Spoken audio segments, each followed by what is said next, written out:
एक गांव में एक प्यारी सी गैया रहती थी। वह बहुत सुशील थी। बाकी गायों के साथ वह कभी लड़ाई झगड़े और बहस में नहीं पड़ती थी। बहुत शांत और अच्छी जिंदगी गुजारा करती थी। एक दिन जब गैया जंगल में घास चरने गई, तब पेड़ के पीछे छुपा एक बाघ गैया के ऊपर कूदकर आक्रमण करने के लिए तैयार हुआ। गैया बाघ की ओर ध्यान दी और बिना डरे बोली, बाघ राजा, जरा रुकिए, मैं जो बोलना चाहती हूँ उसको सुनना। घर के पास मेरा एक छोटा बछेड़ा है। उसको पैदा हुए 2 हफ्ते भी नहीं हुए। उसने अभी तक घास खाना भी नहीं सीखा। अगर मैं वापस नहीं जाऊंगी तो उसे दूध भी नहीं मिलेगा।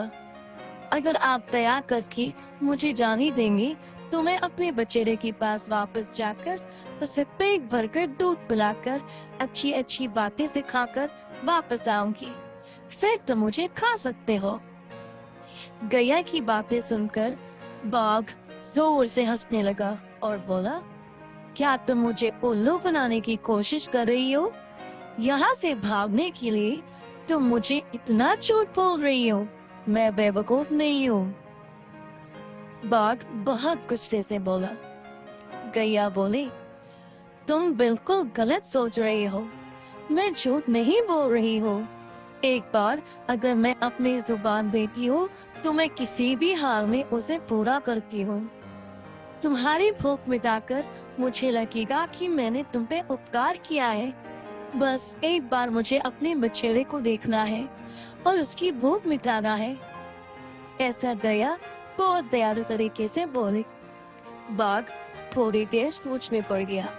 वह भी देखना चाहता था कि गैया अपनी बातों में कितनी सच्ची है। बाघ फिर राजी हुआ और गैया को जाने दिया। गैया वापस अपने घर गई और अपने बछेड़े को पेट भरकर दूध पिलाई और बोली, मेरे बच्चे, अच्छी जिंदगी जीना, सबके साथ खुशहाल तरीके से रहना, कभी झूठ मत बोलना और अच्छा नाम कमाना। अपने बच्चे को पूरा प्यार करके वो वापस जंगल गई और बाघ के सामने खड़ी हो गई। बाघ गैया को देखकर आश्चर्यचकित हो गया।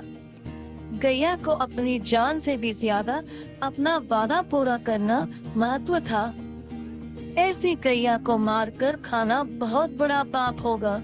ऐसा सोचकर बाघ बोला, गैया देवी, आज तुम्हें देखकर मुझे सत्य का सबसे बड़ा उदाहरण मिल गया।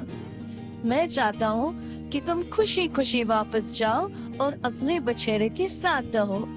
ऐसा बोलकर बाघ गैया को जाने दिया।